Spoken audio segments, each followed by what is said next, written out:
수업 들었던 친구는 이 빨간 안경을 몇 번 봤어. 근데 이제 처음 보는 친구들이 나보고, 그러니까 작년에 나랑 1년을 함께 했던 친구들은 내가 멋을 부리는, 멋을 내는 사람하고는 좀 거리가 있다는 거 알 거예요. 관심이 별로 없거든. 근데 이제 아무튼 지나가면서 나보고 멋있으세요 그러는 거야. 자, 이거 선글라스 아니죠? 선글라스가 아니고 내가 세약인데 이 안경을 쓰면 쓸 때만 근데 치료가 아니고요. 쓸 때만 정상인하고 거의 비슷하게 색이 보인다고 그러더라고요. 그래서 겨울에는 어차피 세상이 칙칙하니까 굳이 안 쓰고 다니는데 이제 봄에는 이제 꽃도 피고 특히 우리 벚꽃 피잖아요. 내가 안경을 벗고 벚꽃을 보면은 그냥 무채색으로 보여요. 그래서 안경을 쓰고 봤더니 분홍빛이 돌더라고요. 그때의 그 충격이라. 아무튼 그래서 종종 쓰는데 근데 이제 이게 좀 불편해서 필요할 때만 쓰다가 오늘은 집에다가 그냥 일반 안경을 놓고 왔어. 그래서 어쩔 수 없이 그냥 오늘은 계속 쓰고 다니는 거예요. 이거 썼더니 아이들의 어떤 아이가 하는 얘기가 도대체 선생님은 이 눈동자가 안 보인다면서 사람이 눈동자가 잘 안 보이면 좀 무섭거든요. 아무튼 근데 이제 내가 뭐 실제로 무서운 사람인가? 아무튼 볼게요.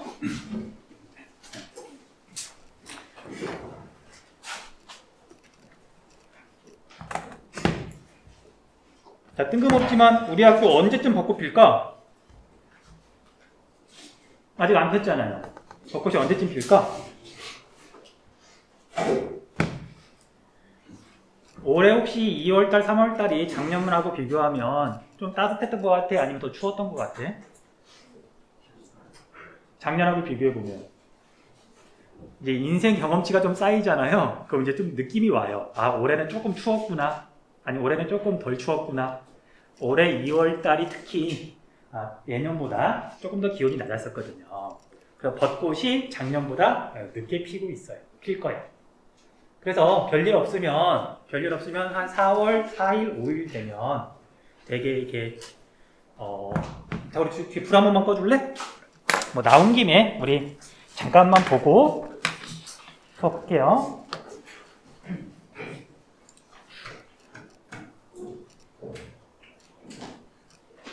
뭐 뜬금없지만 나 같은 경우에는 이게 시간이 흐른다는 걸 자기가 애써 뭔가 이렇게 기록으로 남기지 않으면, 기억하지 않으면 나중에 이제 여러분들 뭐 학교 다닐 때는 그나마 이렇게 학년마다 배우는 과목도 다르고 자기가 이렇게 키도 크고 뭔가 변해가니까 시간이 흐른다는 걸 잘 기억하거든요. 잘 인지하고. 근데 나이를 좀 먹잖아요. 직장생활 시작하잖아.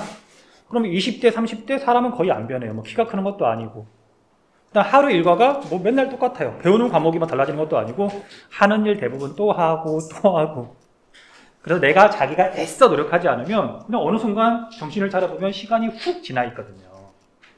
그래서 내가 사진을 찍는 이유 중에 하나가 그냥 뭔가 기록으로 좀 남기려고. 찍을 때는 어쨌든 뭔가 정신을 집중해가지고 기록으로 남기는 거잖아.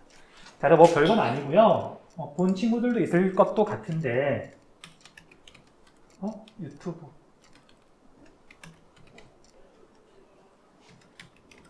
에 가서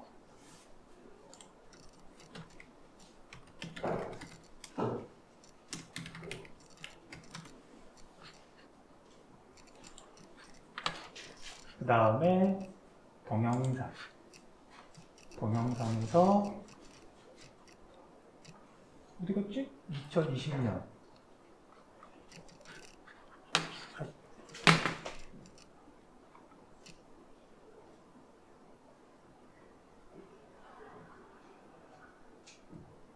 1년 여기 있다. 자, 이게 2020년 4월 4일, 4월 5일. 그러니까 이제 이게 토요일이고 아마 이게 일요일이었을 거예요. 그래서 그때 마침 이제 우리 학교가 벚꽃이 활짝 펴 있었던 때라서 좀 독특한 한번 사진을 남겨보자 하고 이제 새벽부터 찍었던 거라서 기억이 나는 거거든요. 그러니까 나는 아는 거야. 4월 5일날, 4월 4일날 벚꽃이 활짝 펴 있었는데 지금 추세로 보니까 올해는 이때는 벚꽃이 거의 안 필 것 같아요. 좀 더 지나야 필 것 같아서 어쨌든 나만 아는 이제 벚꽃이 피는 시기인 거죠. 자, 이건 어쨌든 우리 학교 잘 보면 뭔가 움직여요. 새벽부터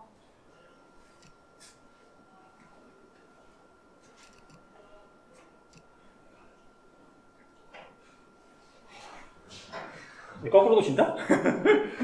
한쪽 방향으로만 돌면 관절 쪽이 약간 한쪽만 이렇게 좌우가 불균형되잖아요. 그걸 아시고 거꾸로 도시더라고요. 이렇게 해서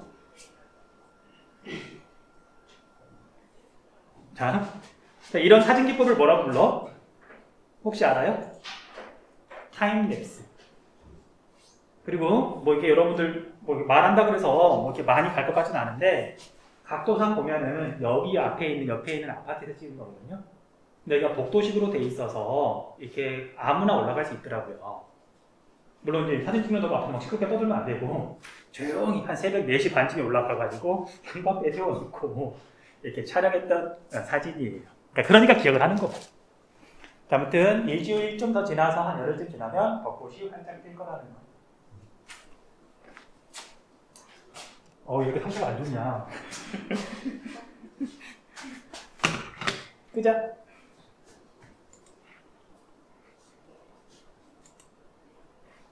자, 뒤에 불 좀 켜주세요. 자, 오늘은 페이지가 잠깐만요. 왜 3개지가 열려있니? 한국길이. 페이지 17쪽 볼게요. 17쪽. 자, 지리정보의 수집과 활용. 수집과 활용. 혹시 어디 갔어? 자, 우리가 인포메이션, 정보가 뭔지는 대부분 알죠. 뭐 경제 관련 정보도 있을 거고, 역사 관련 정보도 있을 거고, 당연히 지리하고 관련된 정보도 있어요. 그래서 지리 정보에 대해서 공부를 할 건데, 자, 지리 정보란 어떤 장소나 지역에 대한 그냥 정보다. 뭐 하나만한 이야기고요. 자, 여기 부분이 이제 기본적인 내용으로서 시험에서 한 문제 정도는 물어봐요. 그런데 여기는 그냥 약간 난이도가 평범한 국어 문제 비슷하거든요.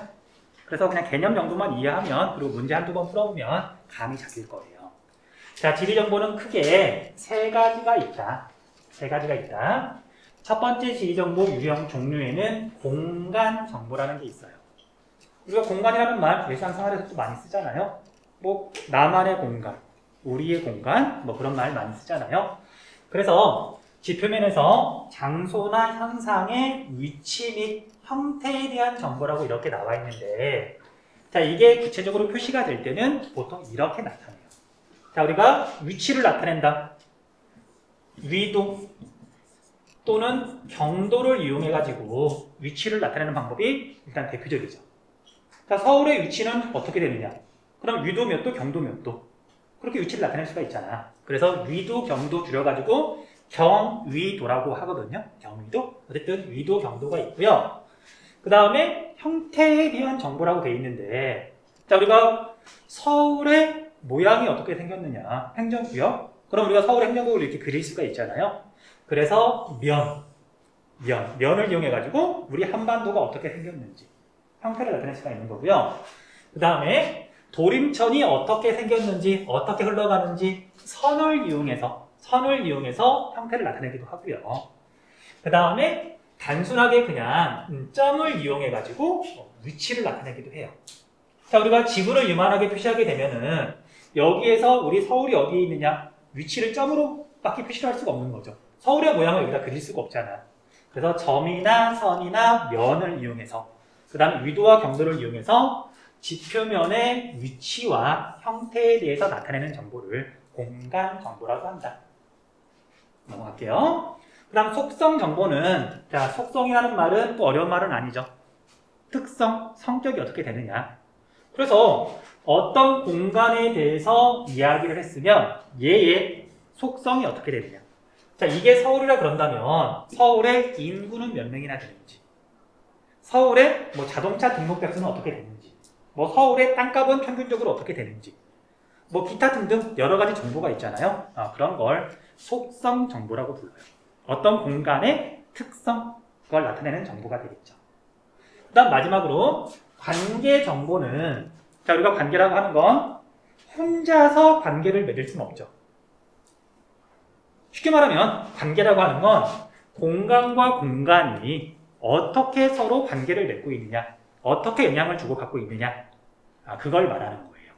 자, 그래서 뭐 이렇게 표현이 되어 있는데 핵심 키워드는 상호작용이고요. 여기 오른쪽에 나와 있는 것처럼 서울은 경기도 안에 포함되어 있다. 이것도 관계를 말하는 거고, 그 다음에 서울이 이렇게 있으면 안양은 서울하고 이렇게 붙어 있지만 쌀로 유명한 이천은 서울이랑 뭐 떨어져 있다. 이런 것들이 이제 관계 정보에 해당하는 거예요. 그 다음, 자, 안양하고 서울은 붙어 있으니까, 그리고 이천은 서울하고 떨어져 있으니까 출퇴근 시간에 서울하고 이렇게 사람들이 왕래를 한단 말이야. 안양이 서울하고 왕래가 많을까? 이천이 서울하고 왕래가 많을까? 당연한 얘기지만 서울로 출퇴근하려면 시간이 오래 걸리면 힘들잖아. 그래서 안양 사람들이 서울로 훨씬 출퇴근을 많이 해요. 이천 사람들은 물론 서울로 오긴 오는데 거리가 멀다 보니까 그렇게 많이 오진 않고요. 그래서 두 공간이 또는 뭐 두 개 이상의 공간이 어떻게 영향을 주고 받느냐, 이런 걸 관계 정보라고 불러요. 이걸 국가라고 친다면 우리나라랑 뭐 베트남이랑 뭐 무역량이 어떻게 되느냐, 뭐 유학생이 몇 명이나 왔다 갔다 하느냐, 뭐 관광객이 얼마나 왔다 갔다 하느냐, 이런 것들이 관계 정보가 되는 거죠. 됐죠? 자, 그래서 우리가 지리 정보라고 하는 건 이렇게 세 가지가 있다라는 거 정리하시면 돼요. 자, 여기까지 잠깐 정리하세요. 한 1분 정도 시간 줄게요. 그리고 깨알 같은 홍보. 자, 우리가 벚꽃이 필 때 되면 나의 취미생활 중에 하나가 조명 설치해놓고 이제 사진 찍어주는 게 내 취미생활 중에 하나거든요. 그리고 전혀 나를 잘 모른다, 뭐 수업도 안 듣는다 그러면 좀 민망할 텐데, 어쨌든 우리 수업 듣잖아요. 그래서 이제 벚꽃 폈을 때 이렇게 오다 가다 내가 사진을 찍고 있다. 그럼 용기를 내서 사진을 찍어달라고 하면 돼요. 그리고 그러면 내가 어쨌든 내 최선의 시력을 발휘해서 사진 찍고 고정해서 인화해서 줄게요. 그냥 내 취미 생활이야. 원래 취미는 돈 써가면서 하는 거잖아. 돈을 벌면서 하는 건 직업. 직업은 괴로운 거고요. 기본적으로 취미는 내가 돈을 쓰기 때문에 괴롭진 않은 거지. 아무튼 내가 학교에서 하는 대초소한 취미생활. 그래서 잘 아무튼 너무 부끄러워하지 말고 조금만 용기를 내서 사진 찍어달라고 하면 예쁘게 찍어줄게요. 자, 넘어갈게요. 자, 이제 이렇게 지리정보의 유형에 대해서 알아봤으면 이제 지리정보를 수집하는 방법에 대해서 살펴볼게요. 자, 어떻게 지리정보를 수집해서 그걸 우리가 활용할 수 있을까? 자, 그럼 첫 번째는 지도나 책이나 통계 자료, 뭐 인터넷 같은 걸 보고서 여러 가지 지리정보를 모을 수 있죠. 우리가 찾을 수 있죠. 우리가 필요한 것들을. 또는 우리가 직접 그 장소에 가서 자료를 찾아볼 수도 있어요. 뭐 쉽게 말하면, 자, 우리가 신림역 주변에 상업시설에 대해서 알아보고 싶어. 그럼 멀지 않으니까 우리가 직접 가가지고 빌딩이 몇 개가 있는데 그 중에 뭐 술집이나 음식점이나 상업시설들이 몇 개나 있는지 돌아다니면서 세볼 수도 있는 거잖아요. 그래서 이렇게 보통은 내가 직접 궁금한 지역에 가서 자료를 찾아보는 거, 지리정보를 수집하는 거, 이걸 현지 답사라고 보통 말을 하고요. 그 다음에 최근에는 원격 탐사 기술이 점점 많이 쓰이고 있어요. 자, 원격이란 말이 무슨 뜻이지? 원격. 멀 원자. 멀리, 격은 간격할 때 격이에요. 그러니까 내가 궁금한 지역이 있어. 근데 여기에 내가 직접 가는 게 아니라 멀리 떨어져서 조사하는 걸 원격 탐사라고 불러요. 자, 그래서 구체적으로는 인공위성 저 위에서 어쨌든 지구를 조사하는 거잖아. 인공위성을 띄우거나, 물론 내가 개인적으로 띄우는 건 아니지만 사람들이 띄우거나 아니면 비행기를 띄워서 여러 가지 것들을 조사할 수가 있죠. 자, 이런 것들을 이용해서 내가 조사하고자 하는 지역에 직접 가는 게 아니라 멀리 떨어져서 지리 정보를 수집한다. 원격 탐사라고 불러요. 원격 탐사. 자, 그래서 이건 내가 직접 그 지역에 가는 거랑 뭐 여러 가지가 다른데, 대표적인 게 접근하기 어려운 사막 한가운데나 북극이나 남극이나 아니면 뭐 이렇게 에베레스트산 꼭대기라든지 그런 지역도 갈 수 있고요. 넓은 지역도 한꺼번에 조사할 수 있고요. 그 그 다음에 특히 인공위성 같은 경우에는 한번 이렇게 띄워놓으면 지구 둘레를 얘가 빙빙빙빙 돌면서 계속 사진 같은 걸 찍을 수가 있죠. 주기적으로. 사진이 계속 찍혀 있으니까 10년 동안 우리 뭐 광신구 주변이 어떻게 변했느냐.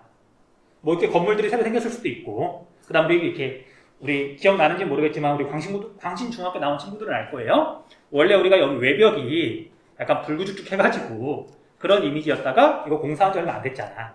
뭐 그런 변화도 위성사진 보면 쉽게 알 수 있겠죠. 그래서 주기적으로 무언가 변했다는 걸 알 수 있는 건 보통은 이제 인공위성 사진. 어쨌든 원격 탐사의 특징이에요. 됐죠? 자, 그 다음에 이제 이렇게 수집한 지리 정보를 이제 우리가 결국은 활용을 해야 돼요. 표현을 해야 돼요. 자, 이렇게 표현하는 데에는 여러 가지가 있지만 사람이 이제 한눈에 보기 좋게 편하게 표현하는 방법 중에 하나가 이렇게 지도를 활용하는 거예요. 자, 그래서 지리 정보를 이렇게 표현하는 지도, 이런 걸 보통 통계 지도라고 부르는데요. 여러 가지 통계 자료를 표현할 때 지리 정보의 종류에 따라서, 유형에 따라서 크게 5가지 지도를 사용한다. 그래서 나중에 문제에서 물어볼 때는요, 자료를 제시하고 이걸 표현하기에 가장 적합한 지도는 어떤 유형이냐, 그렇게 물어봐요. 다시, 자, 여기에서 포인트는 가장 적합한 지도가 뭐냐. 그러니까 정말 1 더하기 1처럼 딱 정해져 있는 건 아니에요. 하지만 그래도 이게 마치 국어처럼 뭐 이런 자료는 이 지도가 제일 적합해 라고 사실은 자연스럽게 연결이 되거든요. 그래서 어쨌든 이게 약간 헷갈리거나 그러면 친구가 됐든 선생님이 됐든 꼭 물어보세요. 자, 아무튼 이제 설명 들어갈게요. 자, 통계 지도에는 지리 정보를 한눈에 알아보기 쉽게 표현하는 지도 종류에는 5가지가 있다. 5가지가 있다. 숫자 뭐 체크해 주시면 좋고요. 자, 5가지 중에 쉬운 거 살펴볼게요. 점묘도라고 되어 있는데요. 점으로 묘사한 지도예요. 한자말이지만 우리말로 굳이 바꾸자면 점으로 그린 지도, 점지도. 자, 그래서 이런 점지도는 점 하나당 보통 개수가 이렇게 표시가 되어 있고요. 여기에 많이 몰려 있으면 그냥 여기에 어떻게 분포하는지, 어디에 분포하는지 또는 몇 개나 분포하는지 대략적인 걸 나타내는 거예요. 자, 여기에 백화점이 몇 개 있는지 정확히 살 수 있어요, 없어요? 없어요. 하지만 다른 데에 비해서 여기 서울 근처에 백화점이 몽땅 몰려 있다는 건 뭐 대충은 알 수 있는 거죠. 그리고 여기에 한 점당 1개라고 써 있는데 그냥 대략 한 30개쯤 되겠네. 뭐 대략 뭐 그렇게 나타내고자 하는 게 점지도. 자, 흔한 예로 점 하나당 돼지 10,000마리. 마찬가지로 점을 찍어서 어디서 돼지를 많이 사육하는지, 또는 점 하나당 인구 10만 명. 그러면 점이 많이 찍혀 있으면 인구 밀도가 높은 거고, 점이 듬성듬성 있으면 인구가 희박한 거고, 이런 식으로 어떤 것의 분포를 대략적으로 나타낼 때 점묘도를 써요. 점지도. 됐죠? 자, 그 다음에 두 번째로 또 구분하기 쉬운 게 등치선도가 있어요. 등치선도. 같을 등자, 수치할 때 치예요. 수치가 같은 지점을 선으로 연결한 지도. 어떤 값이 같은 것을, 같은 지역을 선으로 연결한 지도. 이걸 등치선도라고 불러요. 자, 예를 들어보면 여러분들이 뭐 초등학교 때부터 많이 봤던 등고선. 해발 구도가 같은 지점을 선으로 연결한 거잖아요. 대표적인 등치선도고요. 그 다음에 우리가 기후 시간에 자주 볼 등온선. 온도가 같은 지점을 연결한 선이고요. 그 다음에 여기서 예를 들고 있는 건 벚꽃이 피는 시기래요.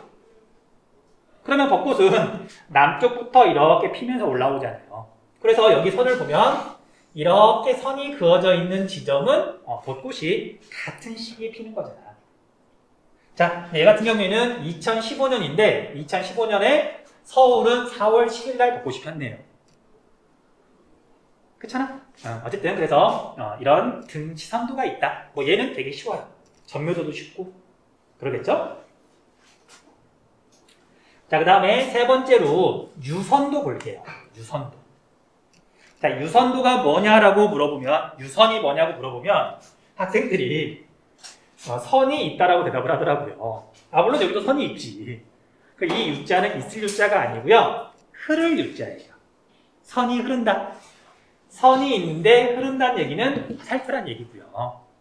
자, 화살표라고 하는 건 출발 지점, 도착 지점이 있어야 되는 거예요. 됐니? 그래서 어떤 자료가 주어졌을 때 출발 지점과 도착 지점이 표현이 되어 있고요. 그 다음에 여기 화살표의 굵기로는 얼마만큼 많이 이동하느냐, 숫자가 어떻게 되느냐, 그걸 표현하는 게 되겠죠. 됐어요? 자, 그래서 이제 여러분들이 이제 살짝 헷갈릴 수 있는 부분이 있어서 얘만 조금 더 이야기를 하자면, 자, 우리 행정구역이 예를 들면 이렇게 4개가 있어요. 4개가 있어요. 그런데 1번 행정구역에서 1년에 10명이 다른 데로 이사를 가고, 그 다음에 15명이 이사를 왔어요. 다시. 그래서 10명이 빠져나갔으니까 마이너스라고 하고요. 10명이 1번으로 들어왔으니까 플러스 15라 그럴게요. 이건 분명히 이동한 거야. 그런데 이건 유선도로 나타낼 수 있을까 없을까? 적합할까? 그렇지 않을까? 자, 1번에서 10명이 빠져나갔대. 어디로? 2번, 3번, 4번 중에 어디로? 출발 지점은 있지만 도착 지점이 없잖아요. 화살표로 나타낼 수가 없는 거야. 15명이 들어왔대요. 어디에서? 나타낼 수가 없겠죠. 자, 그래서 이런 정보는 보통 이렇게 표현하죠. 선을 긋고요. 10명이 들어왔고 15명이 빠져나갔다. 이런 식으로 나타내면 되는 거지. 얘는 지금 출발 지점과 도착 지점이 없는 지리 정보니까. 됐죠? 물론 이제 이렇게까지 헷갈리게 되진 않지만 그래도 이제 학생들이 공부하다가 많이 이렇게 헷갈려하는 부분이 돼서 미리 이야기를 좀 한 거예요. 뭐 실제로 문제 보면 어렵진 않아요.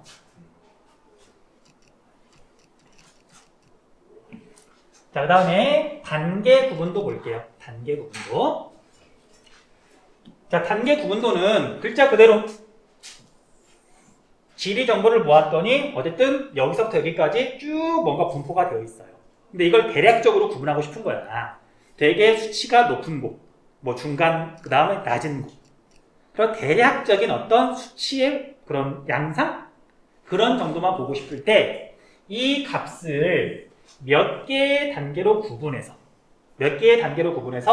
색을 달리한다든지 이렇게 음영을 달리한다든지 해서 대략적으로 표현하는 걸 단계 구분도라고 불러요. 자, 다시. 자, 그래서 여러분들, 자, 이것도 이미 많이 봤어. 자, 우리가 우리나라 지도를 보면 등고선도 표현이 되어 있기도 하지만 갈색이 진하면 진할수록 해발고도가 높다. 바다는 파란색이 진하면 진할수록 수심이 깊다. 근데 우리가 거기 수심이 정확히 뭐 몇 미터가 되는지, 해발고도가 뭐 몇 미터가 되는지 그건 잘 모르죠. 기억 안 나죠. 근데 우리가 대충 우리나라 북동쪽, 동쪽은 높고 바다도 서해 바다는 얕고 동해 바다는 깊고 그건 알잖아. 이렇게 대략적으로 이제 이렇게 단계를 구분해가지고 표현하는 방법이 있어요. 됐죠? 자, 그래서 여기서는 인구의 뭐 순 이동률 또는 뭐 인구 밀도 이런 것들을 몇 개의 단계로 구분해서 표현한다. 됐죠? 자, 그런데 이제 얘 포인트가 뭐냐면, 자, 이런 식으로 음영으로 이렇게 표시를 했더니 여기 위에다가 뭔가를 표시하면 잘 보일까 안 보일까? 잘 안 보여요. 그래서 너무 지저분하고. 그래서 이런 단계 구분도는 보통 한 가지 자료를 나타내고 나면 나머지 걸 나타내기가 좀 힘들어요. 지저분해서. 한 가지 자료만 보통 나타낸다.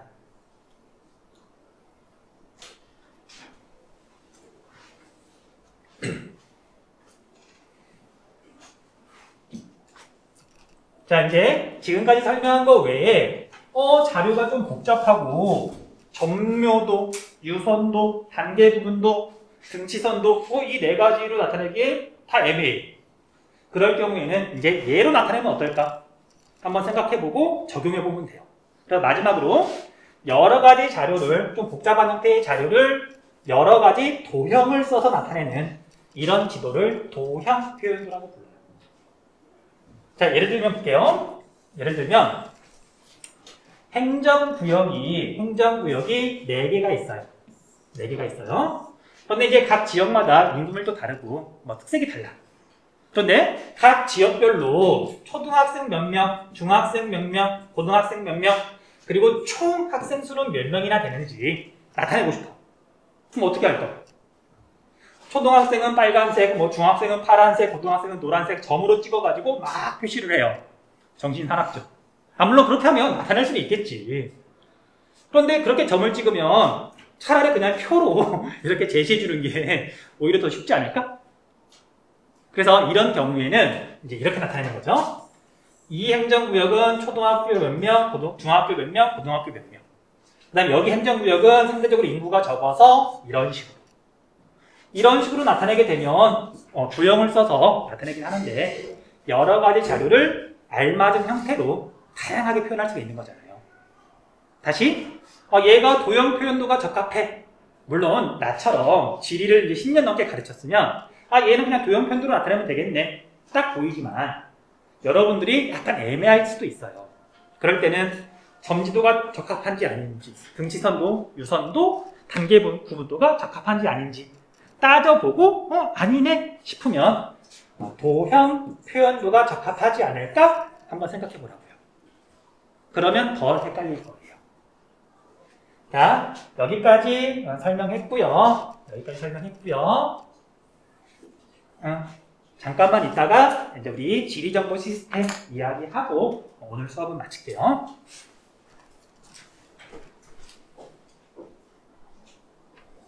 자, 넘어가서요. 지리정보 시스템 볼게요. 지리정보 시스템. 자, 지리정보 시스템은 우리 1학년 통합사회 시간에도 단어 정도가 나왔을 거예요.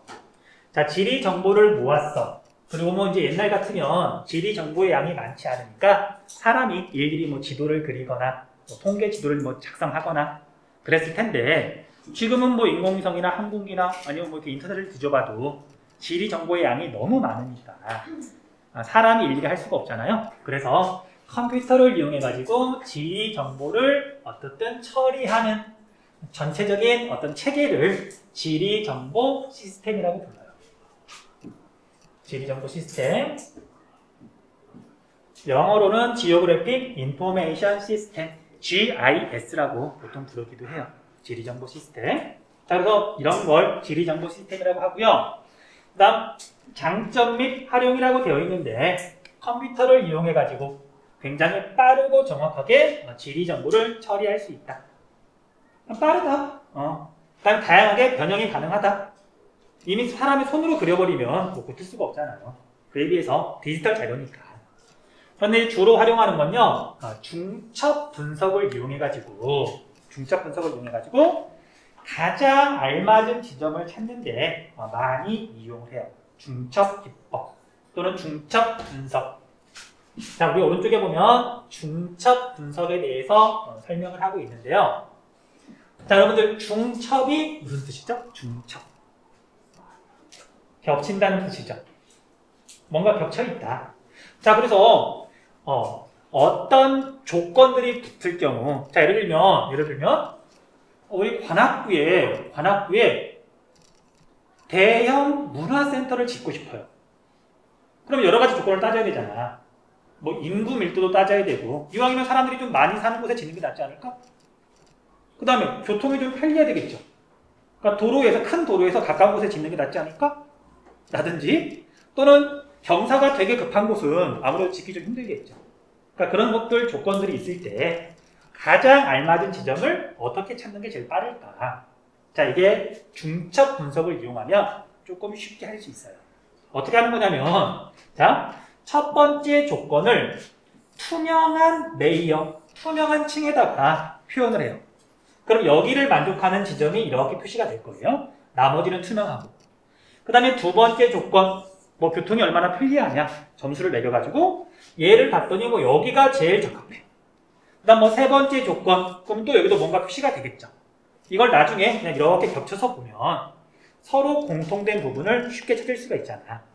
이렇게 여러 가지 조건을 만족하는 가장 알맞은 지점을 찾을 때 서로 겹쳐서 조건들을 겹쳐서 찾아보면 쉽다. 이런 걸 중첩 분석이라고 부르고요. 문제에서는 어떤 퀴즈를 푸는 것처럼 퍼즐을 맞추는 것처럼 조건들을 그냥 따져가면서 제일 점수가 높은 지점을 찾으면 돼요. 자, 이건 지리를 배우지 않더라도 누구나 할 수 있는 부분이라서 말은 좀 어렵지 실제로는 되게 쉬운 내용입니다. 넘어갈게요. 제가 넘어가고 자, 이제 마지막으로 지역조사만 볼게요. 지역조사. 자, 지역조사는 조금 다른 말로 바꾸자면 위에 나왔던 말 현지 뭐라고 되어 있었죠? 용어가 현지 위에서 현지 답사하고 거의 같은 의미예요. 자, 내가 조사하고자 하는 지역이 현지야. 그 장소, 내가 신림역이 궁금하다. 그러면 신림역이 현지가 되는 거고요. 현지 답사라고 하는 건 내가 거기에 직접 가는 거잖아. 내가 제주도의 날씨가 궁금하다. 그럼 내가 직접 제주도에 가서 조사하는 게 현지 답사인 거예요. 됐죠? 그걸 말하는 거예요. 자, 그래서 지역조사의 의미는 지역에 대한 정보를 수집, 분석, 종합하여서 지역성을 파악하는 활동이다. 뻔한 의미고요. 자, 지역조사의 방법과 절차 가끔 물어보거든요. 헷갈리는 부분 하나만 이렇게 정확하게 알려줄게요. 자, 첫 번째는 조사 계획을 수립해야 돼요. 내가 무엇을 목적으로 어떤 지점을 조사하는지. 나는 우리나라 상업에 대해서 궁금한데 관악구의 상업에 대해서 궁금한데 그럼 우리가 우리 학교 근처에서 상업 활동에 대해서 조사할 수 있다 없다? 우리 학교 앞에 뭐 상업시설이 있나? 거의 없죠. 그러니까 나는 관악구의 상업이 궁금한데 그럼 조사하는 지역으로 신림역 주변을 조사하겠다. 목적과 장소를 제일 먼저 설정을 해야 되는 거죠. 자, 이건 뭐 너무 당연한 거고요. 자, 그런데 지리 정보를 수집하는 건 다시 두 가지 단계로 구분을 하는데요. 자, 내가 신림역 주변을 조사를 할 건데 무턱대고 신림역 주변에 갔어. 그러면 이제 책에도 안 적혀 있고 뭘 조사해야 되는지 잘 모르겠고 어떻게 돌아다녀야 되는지 잘 모르겠고 그래서 내가 신림역에 직접 가기 전에 인터넷을 찾아본다든지 도서관에 간다든지 책을 찾아보다든지 뭔가 미리 준비를 해야 될 거 아니에요. 됐죠? 자, 그래서 야외 조사가 조사 지역을 직접 방문한 조사 지역이니까 얘가 현지가 되겠죠. 혹시 여기 이름이 현지인 사람 없겠지? 약간 민망해서 가끔 이 현지라는 이름이 이렇게 드문 이름은 아니잖아요. 자, 아무튼 그래서 내가 그곳에 가서 직접 조사를 하는 건데 가서 관찰하고요, 뭐 측정하고요, 사람들 만나서 이야기해보고요, 설문지 이렇게 조사하고 사진 같은 거 찍고 이런 것들이 야외 조사에서 하는 거고요. 자, 그래서 여기 야외 조사를 더 잘하기 위해서 현지 조사를 더 잘하기 위해서 미리 뭔가 준비하는 거.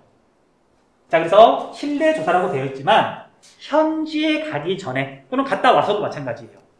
내가 뭐 미리 조사하거나 추가적으로 조사하는 거. 현장이 아니라 그런 걸 우리가 실내 조사라고 한다. 실내 조사라고 한다. 그래서 야외 조사를 준비하는 단계라고 보통 보시면 돼요. 자, 무슨 얘기냐면 내가 제주도의 날씨가 궁금했어. 그래서 기상청에 방문해가지고 제주도 날씨 정보를 얻어왔어요. 실내 조사니 야외 조사니. 용어가 내가 기상청에 갔다 그래서 집 밖에 나갔다 그래서 야외 아니라고. 제주도에 가는 게 야외 조사인 거고 이런 경우에는 기상청 가는 건 실내 조사에 해당한다고요.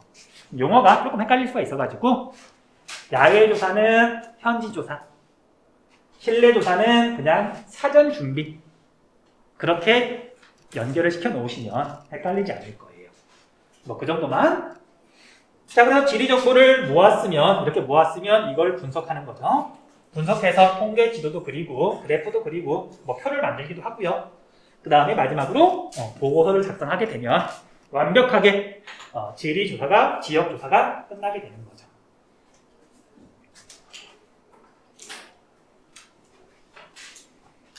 여기만 잘 정리하면 헷갈릴 것 없을 거예요. 자, 한 10분쯤 남았는데 더 할 수 없는 이유는 핑계는 아니고요. 우리 다음 프린트를 뽑아는 놨는데 안 가지고 왔어. 그래서 오늘 여기서 마치고요. 다음 시간에 새로운 학습지 나눠주고 수업하도록 할게요. 딱 1문제.